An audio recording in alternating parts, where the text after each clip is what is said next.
Well, welcome viewers. My name is Valerie Pugsley. I am the Orange County Regional Director for Christian Business Partners, and I am here talking with Kari Woodson, who is a member of the Yorba Linda chapter. She is an Arbonne and health consultant. But in addition to doing that, which is what she's part of CBP for, she also organizes, I'm like, the first time I heard this, Kari, I couldn't believe it, organizes builds with Habitat for Humanity. Probably sounds a little bit more awesome than it is because I have, Habitat for Humanity does a lot too. So it's funny because I've always loved helping people, and I'm a retired attorney, so I got into law because I wanted to help people, but then I moved into the health and wellness field, and so I serve people in a different way through sharing healthy products. And my other passion is just Habitat for Humanity, and I actually got into it, I believe, through just volunteering through a corporation that I worked for back in Minnesota on local builds, just a corporate build day where we went out and volunteered for the day. And so that's the way I was initially involved. And then in 2005, I was looking for something to do over the Thanksgiving week. My thought was I wanted to go help where Katrina was and help with, rebuilding there. Well, then I learned that that was not a possibility because they were still cleaning up. And that's when I learned that Habitat does global builds. And so I was searching through all of their build options and found short-term. So they're really short-term build trips, which are about 9 days long. So it's over 2 weekends with a week in between. And you go and you build for 5 days and learn about the country and the culture that you're in. So it's a really fun way to travel and to learn about a different country and a different culture and do something good all at the same time. So my very first build was to El Salvador. I found a build to do and called my mother and said I wasn't coming to Thanksgiving, that I was going to El Salvador instead. And she said, "You're going where?" But it was an amazing trip. And I actually met my now husband. We've been married almost 14 years now, but I met him on that Habitat build as a fellow teammate. And so he happens to be from Southern California, which is why I moved now from Minnesota to California. But I loved building, and I love traveling, and just learning about different cultures and so forth. And I found that was just a really good way to do all of that. And so after my husband and I married, we became trained as team leaders. And so now we can lead global Habitat builds. And I usually do 1 or 2 a year. Very cool. Yeah. So we didn't even talk about this before we started this recording. I'm like, so anybody out there who's looking for a spouse and they have a servant's heart, you just might want to go on a build. You might meet your future husband. You never know, I think when you're doing something that you love and you're not looking for that, right, things can happen. Things can happen, yeah. So would that be your favorite build trip then, the one where you met your husband, or do you have another my goodness. one that really touches your heart?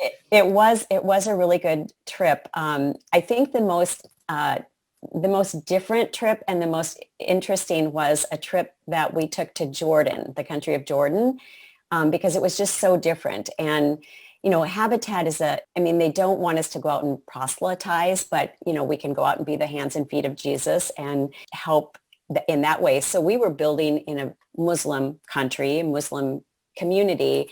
It was just very different, but we were in a very small community where there were no restaurants, no hotels. So we actually were in a house where we all stayed. And then we had lunch was prepared by a local family that made this amazing spread for us every day. It was so wonderful. And then each evening we went into one of the town elders' homes for dinner. And you sit on the floor and with your feet crossed and eat with your fingers, right? And so, but it was so interesting. There was one home that we went to that the grandfather was there, and he was 100 years old. And the stories that we heard from him were just amazing. So just being in a different culture and learning about that was just really, and being able to go into their homes and see how they lived. Yeah. And that was just really fun. And are you interacting with the local people when on these builds a lot? Yes. So when we do a build globally like that, I usually go through Habitat International, and then they work with the affiliate of that country that we're going to set up the trip and everything. So there's people that work for Habitat in that local country, and then they are helping with all the logistics. And then there's usually the people building with us are usually a local mason, or, there's supervisors there. And then they sometimes hire some local people to work for them. And then the family that we're building for is usually volunteering as well. So we are working alongside all of those people. Oh, that's cool. So is there a particular family build that the family that benefited from it has lasted with you, really grabbed your heart? They're all so individual. I mean, I have actually built in about 20 different countries. And every build is different, and it's so much fun. My husband happens to be an architect, so he loves, the whole idea of learning how the different materials that we build with, because every place that we build, it's different because it's the local materials. And I remember a couple of years ago, I went to Malawi, Africa, and my team built 2 houses, and the team that I was on, the smaller team that we built, was a grandmother, and AIDS and HIV is very prevalent in that country, in that community. And so this was a grandmother who was raising her 2 grandsons or 3 grandsons because her daughter had died. And I remember going to the site the first day and seeing where she actually lived. It was a little hut with a thatched roof and dirt floor. And it was, when they would have rain, it just would come right through. It was just the saddest place. And I remember how welcoming she was. She was so happy that we were there to help her build a home. And she actually invited me to stay with her the first night. And I graciously declined, but she was just so warm. And we had our hard hats, and she had one that she would even wear down to the river to wash her dishes. She just loved to be part of it. And I have to say, the best part about any Habitat build that we do, or even if you do a local build, if you have the opportunity to go to the dedication. When we do the global builds, we have a little dedication, even if the house isn't quite done, because it's just so meaningful. But the family is there, they get up and talk about what it means to them to have a Habitat house. And if they're from a different culture, you sometimes get some of their food, and, it's just a really fun, meaningful time. Yeah, that is so cool. I can imagine not being able to go to it. I'm like, have you ever been to a dedication and not cried? Probably not. At least get a little teary-eyed. I would think any of them, like just hearing that story of the grandma and her raising her kids, it's like, oh my gosh, my heart just aches. Mm-hmm. So obviously 2020, and even though we're in 2021 right now when we're recording this, has been a challenge for Habitat. So I think we were talking earlier, they're not doing builds yet, but are there other ways that we could still support? You were sharing with me a way that we could still be supporting Habitat even though there's not a build going on.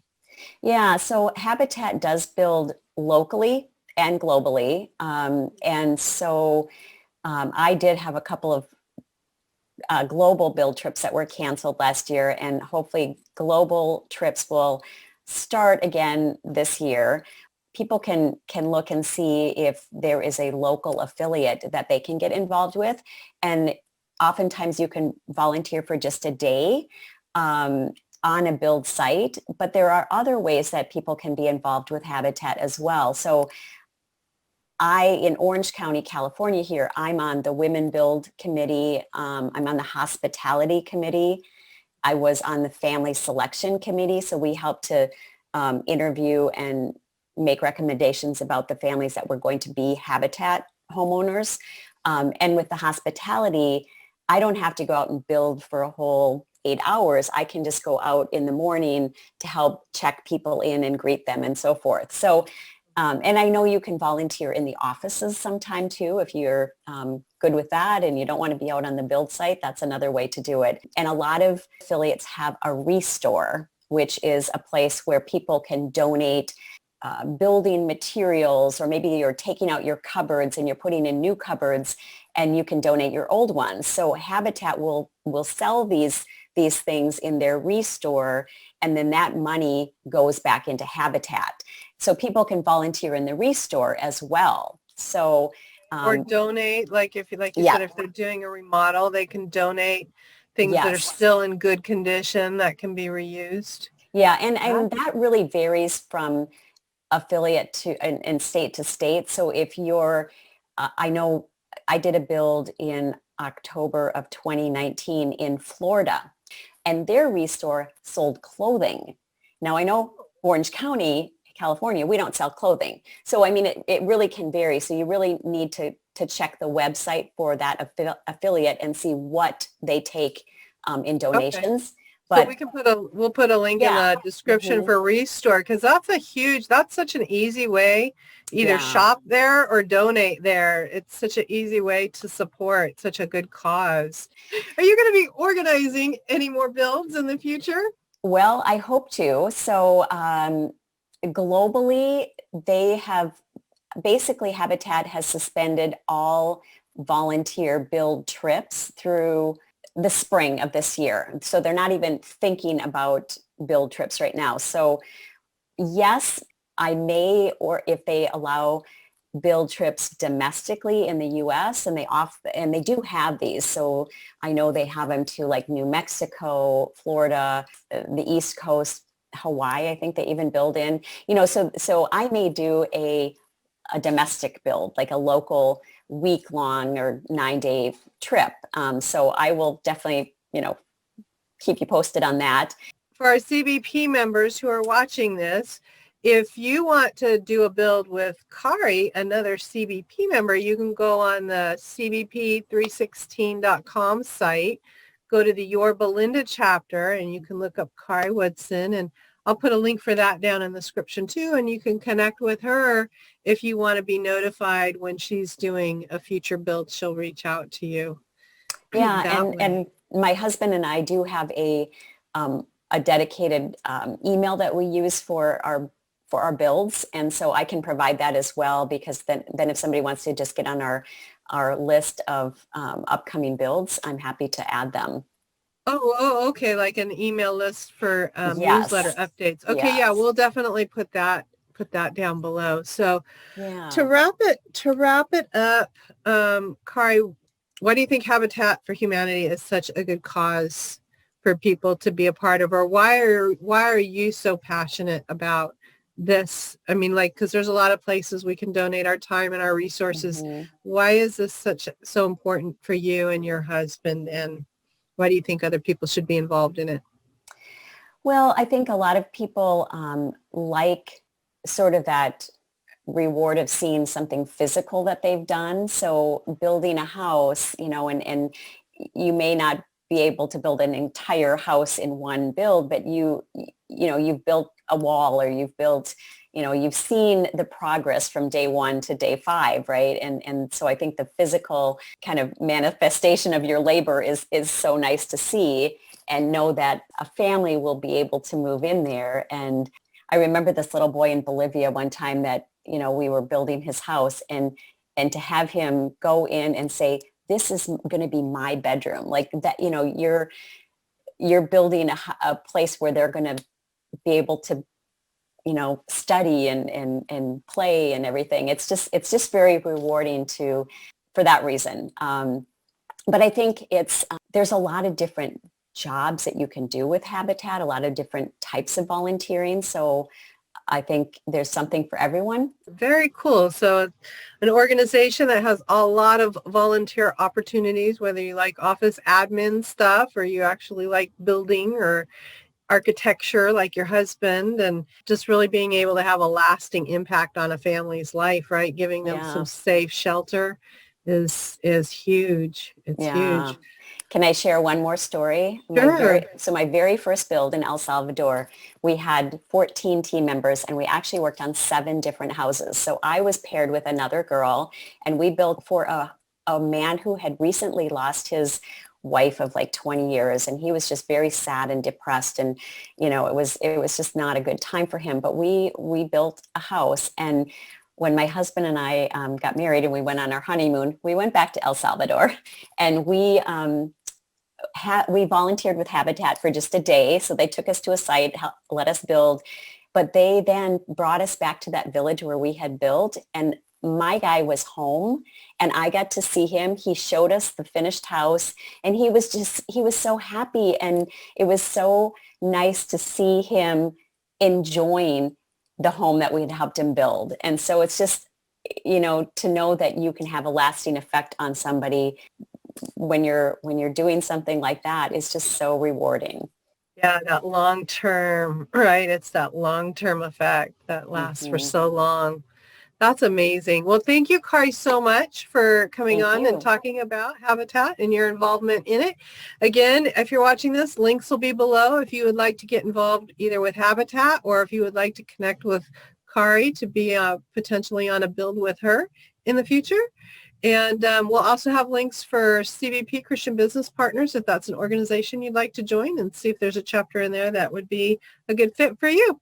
And Kari, I will see you on Tuesday, most likely, and Yes. maybe we'll get to meet some of the viewers at a time in the future.